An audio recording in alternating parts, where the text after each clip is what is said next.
Some lawmakers say hardworking American taxpayers have been underwriting their own censorship.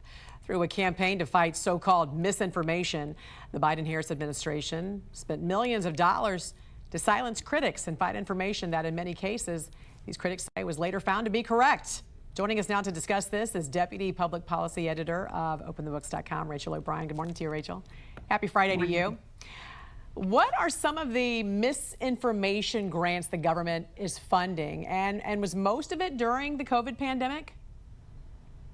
Yeah, Jen. So the National Science Foundation spent $65 million in grants to censor online speech, including $13 million for one in particular to develop AI-powered censorship and propaganda tools that can be used by governments and big tech to shape public opinion, quote, by restricting certain viewpoints and promoting others. And this is what we saw a lot during the pandemic.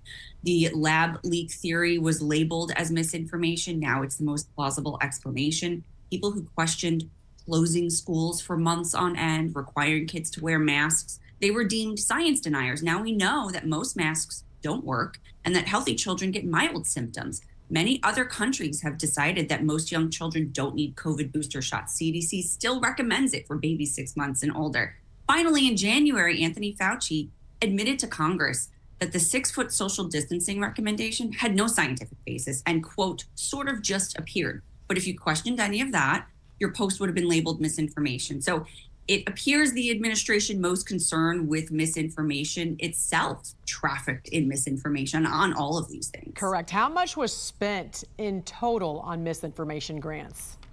All told, we were able to find $273 million that was spent on grants with the term misinformation. And that's since the fiscal year 2017. This started during Trump's first term.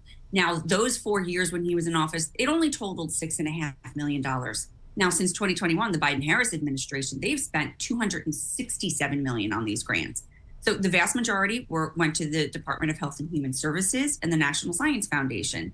And so these grants focused on dispelling, as they said, misinformation with supposedly accurate information to coerce people into compliance with health policy.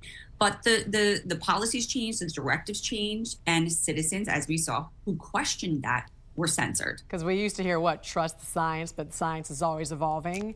So lawmakers have said from the very get-go, especially the conservative ones on Capitol Hill, this has nothing to do with facts and never has been, but about silencing voices that do not agree with the federal government's narrative.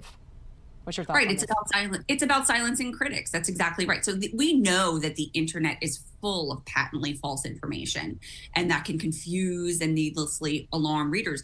But so far, it has been proven that the federal government is not capable of addressing this issue objectively. They can't be the arbiter of truth, right? So most recently, we saw this scandal at FEMA over avoiding homes with Trump signs. That was dismissed as rumor and misinformation about the agency's disaster response. Then FEMA later admitted, oh, it did happen, and they fired the person involved. So the best solution for bad speech isn't censorship, it's more speech. Deputy Public Policy Editor of OpenTheBooks.com, Rachel O'Brien. Always great to see you. I won't see you next week, so happy Thanksgiving. Hope you have a great week. Happy Thanksgiving. Thanks, Jen.